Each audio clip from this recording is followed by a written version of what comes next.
What's up, Pitt fans? Welcome to another edition of the PG Pitt Show. I'm Stephen Thompson, here with my partner, Abby Schnable. We cover Pitt athletics and Pitt football for the Pittsburgh Post-Gazette. And Abby, aren't we lucky to do so on the weekend of the Backyard Brawl? We are just a couple days away from kickoff of the 108th edition of Pitt and West Virginia on the gridiron. Abby, have you packed your batteries? Have you packed your, Pitt wore their football helmets when they're coming off the bus the last time they were in Morgantown? You feel ready for this game on Saturday?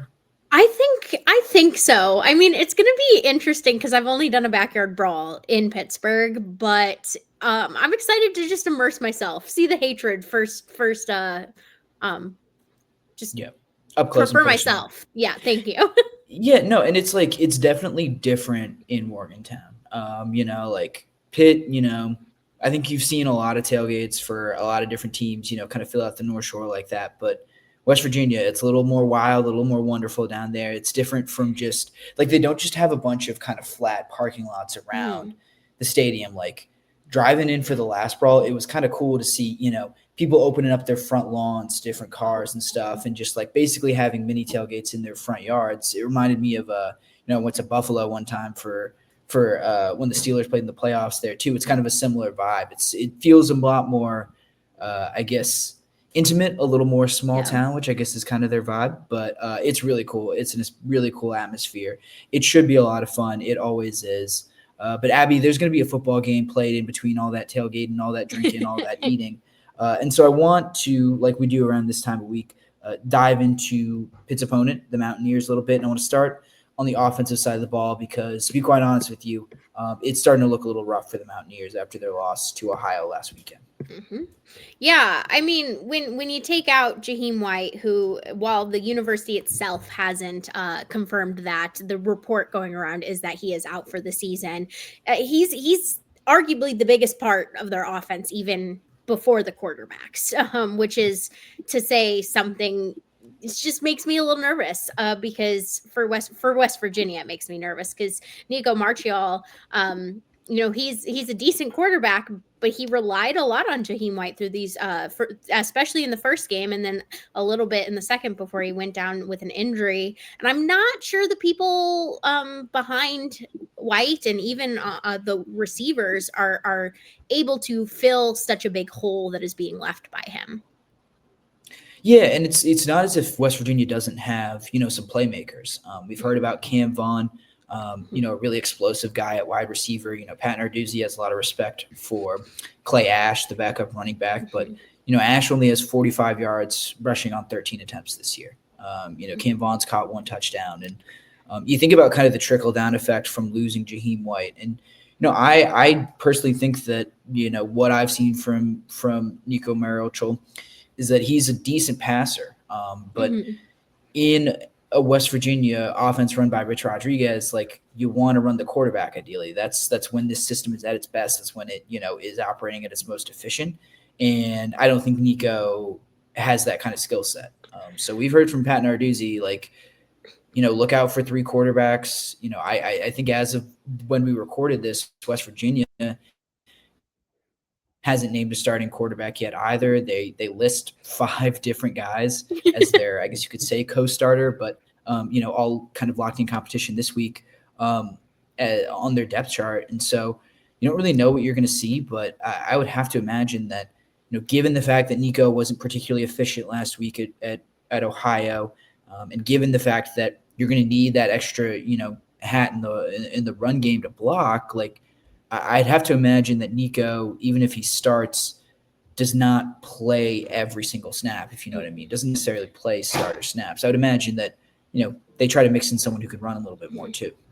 Yeah, and I'm not sure Jaylen Henderson is that option to run the ball as much either. He is very much a passer. Yes, he has the mobility, but he tends to throw the ball over running the ball. And so I think it'll be interesting because, Max Brown is probably their most explosive on the run quarterback, which maybe you'll see a little bit more of him because they really will need that.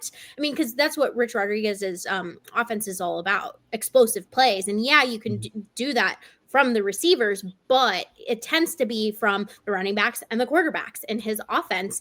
And like you said, Nicco hasn't looked explosive. I mean, he was 15 of 26 last week throwing, and then his rushing yards weren't great either. And then Jaylen Henderson, like I said, is more of a passer. So I wonder how far down we're going to go. Max Brown does not have a lot of reps. He's done some red zone opportunities, short yardage. But I wonder if they decide to go more him because they know that they have to rely on the quarterback run a little bit more this week. That's what I would expect too. I think at the very least you're gonna, I don't know if Pat Narduzzi was really blowing smoke when he told us that we're going to see 3 quarterbacks from West Virginia on Saturday. I mean, you're kind of stuck between a rock and a hard place, I think, because Nicco didn't really inspire a ton of confidence with his arm last weekend. I think it'd be one thing if you said, okay, Jahiem's not here.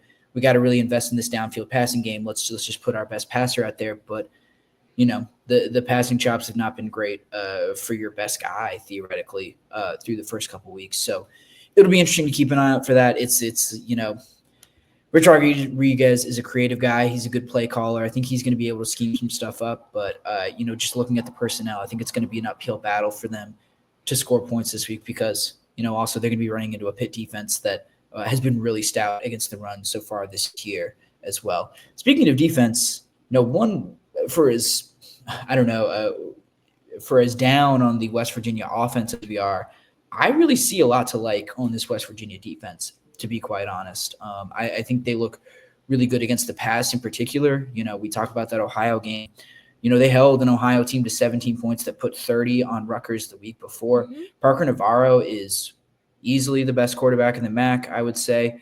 If not one of, I would argue maybe a top 20 quarterback in the country at the very least. So that's a good team that they kind of held in check defensively, held them to 17 points last week. So, Abby, I think we're both on the same page. A lot to like about this West Virginia defense.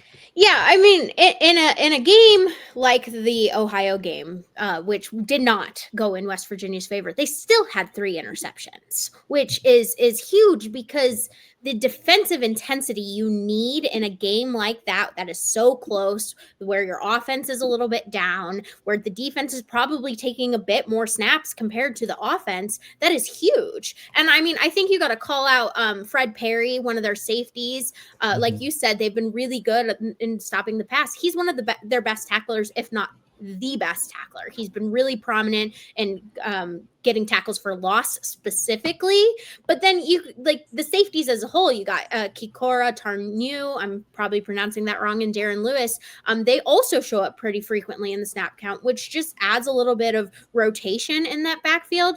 As we mentioned on Monday, their top linebacker is out, but Chase Wilson also is a really solid linebacker and run, pass, and tackling behind the line. So there's a good amount of personnel here to cause interceptions. And that's something Eli Holstein has done in the back past 2 games, is he has caused interceptions over, pretty decent defenses, but not a power 4 defense. And so I'll be interested to see how Eli in general handles this, because it is going to be more pressure just inherently with the level of talent you have on a power conference team. There's going to be pressure from the environment. There's going to be pressure from West Virginia. And like you said, Eli Holstein is not immune from turnovers. And he's facing a team that has forced 5 turnovers, I think 3 interceptions and 2 fumble recoveries through their first 2 games, which is pretty absurd. So they're opportunistic. And Eli Holstein, wrote about this week actually, but it's not. I remember sitting in the press conference room, after the Central Michigan game, talking to you about this, and I think you guys just got to get comfortable with the idea that it's not always going to be perfect from Eli Holstein, and sometimes you need him to kind of play off script and be a little adventurous, take a few risks in order to get him at his best. But man, looking at this West Virginia team, they are going to be licking their chops a little bit. They're going to know that there's going to be a ball or 2 in the air that they can make a play on. And they're able to do that because they're also really solid on early downs, which is something that Pitt has emphasized as well. They force you into, third and longs. I think their average, third down distance on defense is a little over 8 yards. That's via our friends at GameOnPaper.com. I've really appreciated using some of their stats recently. But yeah, they put you into pressure situations. So Eli Holstein, this is a real huge test for him, and a test of a lot of the things that we've been talking about this offseason. His discipline, his ability to command an offense for multiple plays down the field and to not hunt the big plays too often. I do want to bring up one more thing on the defense for West Virginia. Jamori Robinson, a real standout defensive end, transferred in from UTSA, super senior, really, really productive last year. I believe 10.5 sacks, 17 tackles for loss for the Roadrunners last year. He's been in an eligibility fight with the NCAA for, I guess a few months now. Sounds like there maybe is some positive traction in that sense for West Virginia. There's a chance he could play this weekend, but something to keep an eye on. Nothing official from the school as we live and breathe right here, right now. But the other thing, Abby, and I think we've both seen this, Jamori Robinson plays, he's able to give you some pass rush, which is really cool, but Eli Holstein, he tends to play pretty well, honestly play some of his best ball when he's under pressure, when he's being blitzed, when they send extra bodies at him. Which is ironic because you would think that is the time that a lot of cornerbacks would struggle, and it's the opposite for him. He almost struggles when he has too much time to think. And honestly, that might be a little bit of an advantage for him in a way, because when he's not as focused as, ooh, what's the read? What do I see? He is going on his gut instinct, and we saw how that played out. I mean, I think about the Poppy Williams touch, the second Poppy Williams touchdown against Central Michigan. That was very quick. He had to make a decision. He found Poppy and it was perfect. And so, maybe he has a little bit more pressure and has to scramble a little bit and has to be quick. But I honestly think, like you said, that's when he plays his best, which is not ideal for a Pitt team that wants him pretty consistent. But in a game like this, when the crowd is going to be insanely loud, when there's a lot of distractions, and when you have a defense like West Virginia, that's huge that you know how to handle those moments. Yeah, and just to put some numbers behind this is via Pro Football Focus. When Eli is not blitzed, he's completing 65% of his passes, 364 yards, 5 touchdowns, 2 interceptions. When he is blitzed, he's 15 of 19. That's about 78% completion percentage for 155 yards, 3 touchdowns, no interceptions. Also interesting, teams have created 8 pressures on him when he is blitzed, but he's not been sacked once, according to Pro Football Focus. So, like I said, Eli really does kind of sharpen up what he's able to play off script a little bit. And that's not even taking into account his ability to scramble when you do send extra bodies after him, which honestly has been some of Pitt's most explosive run plays this season, is Eli Holstein creating stuff. Or even think about even thinking about last year, how they won the West Virginia game came because of Eli Holstein scrambles. Absolutely. The number of times that he just shrugged off a West Virginia defender when he was being blitzed and they put some pressure on it was pretty remarkable. All right, Abby, we talked a lot about West Virginia. We've obviously talked a lot about Pitt. Let's get into some game picks. You are on a heater right now. You are still undefeated. You are defending an undefeated record. So we're going to have you pick again, put that undefeated record on the line.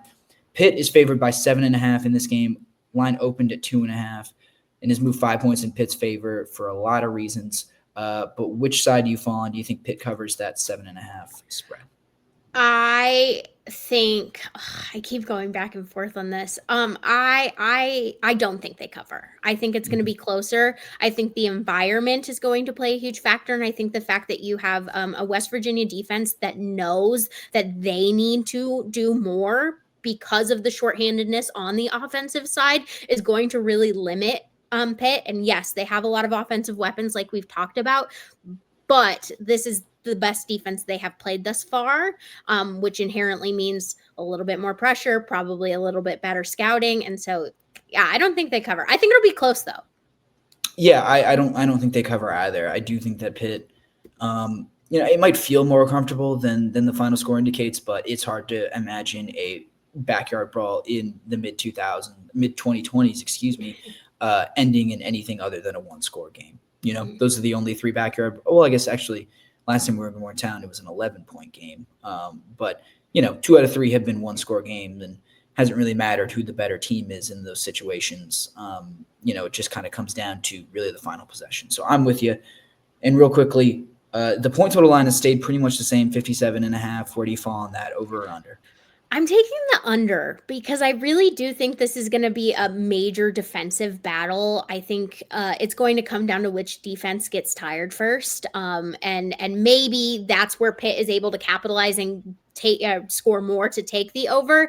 But I just think it's going to be hard for either team to get points with both teams, especially Pitt having such a good defense. So I might go 0 for 2 this week, but I'm going to take the under.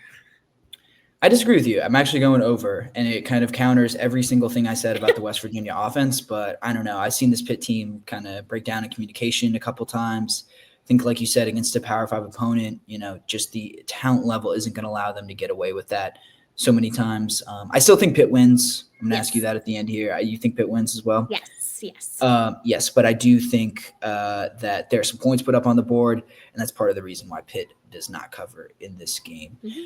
We're going to have tons of great coverage for you guys coming from Morgantown on Saturday afternoon. We've got two friends coming with us, King Jameson and Jason Mackey from the Post-Gazette. We're going to have a whole squad down there, so hopefully you guys will stay tuned to this YouTube channel. Make sure you like and subscribe to PG Pitt on YouTube. Like I said, we've got plenty of great stuff going. Abby posted another volleyball podcast this morning with Kat Flood, recapping another big win for the Panthers volleyball team over another ranked opponent. Number 3 Kentucky goes down in a sweep. So make sure you're tuning into all that. Tune into Backyard Brawl coverage at post-gazette.com as well. Appreciate you guys joining us, and we will see you all next time.